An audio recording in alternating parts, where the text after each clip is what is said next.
जय सिया राम। प्रतिदिन स्नान आदि क्रिया से निवृत्त होने के बाद कोई व्यक्ति अगर पूजा पाठ करता है तो उसका बहुत ही विशेष महत्व है। कई बार ये होता है कि लगता है लोगों को कि अगर हम ईमानदारी से अपना कर्तव्य करेंगे, कर्म करेंगे तो उससे तो सब प्राप्त हो ही जाएगा और कर्म ही पूजा है। इस भाव से भी कई बार लोग सुबह के जो पूजा है उसमें उतना ध्यान नहीं देते या नहीं करते। लेकिन बाबा नीम करोली जी महाराज जो कि कर्म कांड में स्वयं प्रवृत्त नहीं दिखाई देते थे, कभी ऐसा नहीं होता था कि बाबा जी बैठ करके स्वयं कोई बहुत बड़ा कर्मकांड कर रहे हों।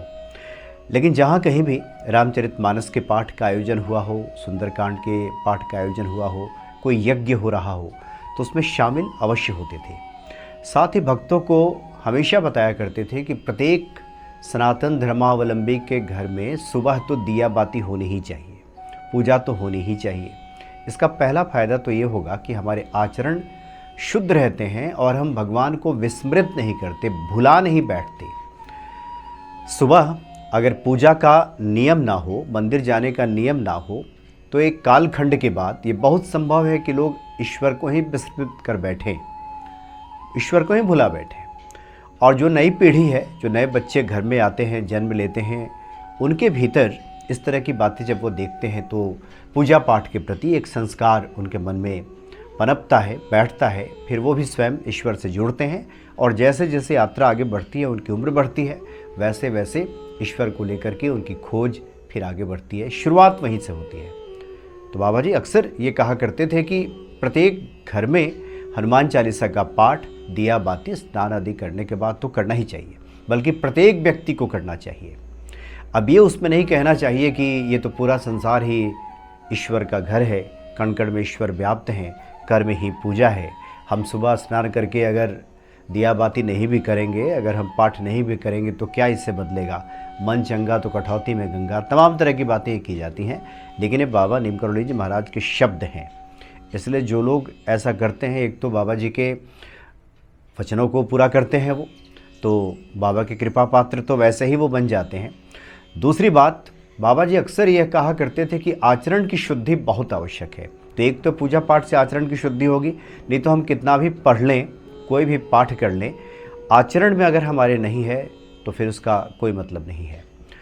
सिद्धि माँ के बारे में बताया जाता है कि जब शुरू में बाबा जी से जुड़ी थी तो उत्तराखंड में एक वेदांती जी की कथा चलती थी। तो बाबा की भक्त भी बन चुकी थी और वेदांती जी की कथा भी सुनने जाया करती थी। तो बाबा को पता था कि वो जाती हैं कथा सुनने के लिए। वो कहते थे बहुत अच्छी बात है, कथा सुननी चाहिए।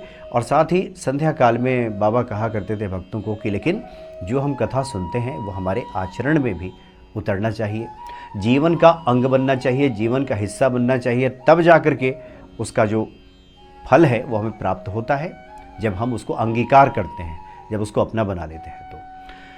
तो सब जो माएँ हैं वहाँ बैठती थी, सुनती थी बाबा जी की इन बातों को। एक बार बाबा ने कहा कि तुम लोग कथा सुनने जा रही हो तो एक काम करना, वेदांती जी का लोटा और जूता वहाँ से उठा के लाना। तो जो अन्य महिला भक्त थी, बड़ा आश्चर्य हुआ कि बाबा नीम करोली जी महाराज जी क्या बता रहे हैं कि वेदांती जी कथा कह रहे हैं, वेद वेदांत की बातें वो करते हैं और उनका जूता हम लोग चुरा लें, लोटा उठा के चल दें वहाँ से, ये कैसे शिक्षा दे रहे हैं बाबा। तर्क वितर्क भी किया वहाँ बैठी महिला भक्तों ने बाबा से कि बाबा ये कैसे शिक्षा दे रहे हैं आप, वो कथा कहने वाले हैं, वो कथा कहते हैं महाराज जी हैं और आप कह रहे हैं कि हम उनका जूता उठा लें, वहाँ से लोटा उठा लें, ये कैसे शिक्षा है आपकी। तर्क वितर्क किया महिलाओं ने, लेकिन खैर वो सभी कथा सुनने के लिए गई। लेकिन बाबा जी की ऐसे लीला कि सच में कथा समाप्ति के बाद वेदांती जी का जूता मिल ही नहीं रहा था। बहुत ढूंढा गया, कहाँ गया जूता, कौन ले गया जूता, पता नहीं चल रहा था। ये जो महिलाएं गई थी, इन लोगों ने नहीं उठाया था, लेकिन जूता गायब हो गया। तो वेदांती जी पहले तो ढूंढवाए, कहाँ गया, किधर गया, इससे पूछा, उससे पूछा, आयोजकों से पूछा। उसके बाद जब नहीं मिला जूता तब तो भड़क गए, इतने भड़के कि अब शब्द तक कहने लगे कि तुम लोग तनिक भी ख्याल नहीं रखते हो, कथा के लिए बुला लेते हो, कथावाचक की जूता चोरी हो गई और तुम सबका ध्यान नहीं है। यानी कुछ देर पहले वेदांत की कथा कहते कहते जहाँ सांसारिक वस्तुओं के प्रति मोह हमारा नहीं होना चाहिए ये शिक्षा दे रहे थे, लेकिन जूते के लिए वो बरस पड़े। अब वहाँ बैठी जो महिला भक्त थी उन्हें लगा कि अभी तो बाबा जी संसार की निस्सारता के बारे में बता रहे थे कि ये जो संसार है ये तो माया है, ये मोह है, निस्सार है, यहाँ क्या रखा है, यहाँ के वस्तुओं से मोह कैसा, प्रेम तो ईश्वर से होना चाहिए। और एक जूता गायब हो गया तो इतने भड़क गए हैं, जबकि आयोजक कह रहे हैं कि ठीक है महाराज जी, हम आपके लिए दूसरा मंगवा देते हैं, दूसरा जूता मंगवा देते हैं, लेकिन वो क्रोध से भरे हुए हैं। खैर, वहाँ की जो महिला भक्त थी जो गई थी कथा सुनने के लिए, लौट करके आई। तो जैसे ही लौट करके आई तो बाबा मुस्कुराए, बाबा नीम करोड़ी जी महाराज, और उन्होंने कहा कि कोई भी कथा, कोई भी पाठ हम करते हैं वो हमारे आचरण में जब तक नहीं उतरा है तब तक उसका कोई मोल नहीं है, कोई मतलब नहीं है। आचरण में उतरना बहुत आवश्यक है। चाहे हम सुंदरकांड का पाठ करें, हनुमान चालीसा का पाठ करें, प्रभु राम का चरित्र पूरा गा जाएं, रामचरितमानस का पाठ कंठस्थ कर जाएं, लेकिन आचरण में अगर वो बातें नहीं झलकती हैं तो इसका मतलब है कि अभी हमने सिर्फ पढ़ा भर है, उसका जो प्रतिफल है अभी हमें वो प्राप्त नहीं होगा। तो आचरण की शुद्धि पे बाबा जी बहुत जोर दिया करते थे।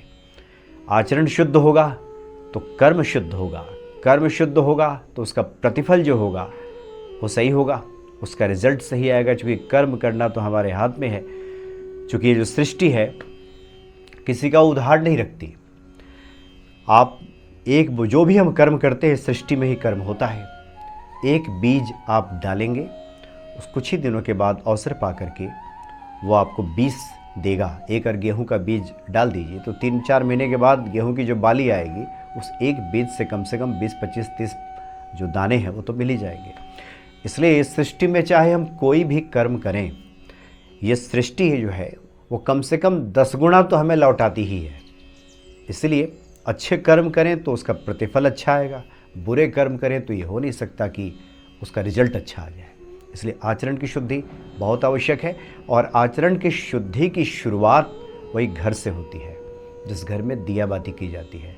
आमतौर पे माना जाता है कि इससे क्या, लेकिन यही शुरुआत है, यहीं से संस्कार बनना शुरू होता है। ये बाबा जी महाराज के शब्द हैं। अनंत कथामृत जो बाबा जी की पुस्तक है उसमें बहुत विस्तार से इसकी बात की गई है कि छोटी छोटी बातें कैसे व्यक्ति के जीवन में महत्व रखती हैं, प्रभाव डालती हैं, और किसी व्यक्ति के विश्वास को तय करती हैं कि संसार के प्रति, ईश्वर के प्रति, खुद के प्रति उसका कैसा विश्वास निर्मित हो रहा है, और उसी विश्वास के अनुसार उसको फल की प्राप्ति होगी। तो ये बहुत आवश्यक है कि संस्कारित होने के लिए हर घर में पूजा पाठ होता रहे। जय सिया राम।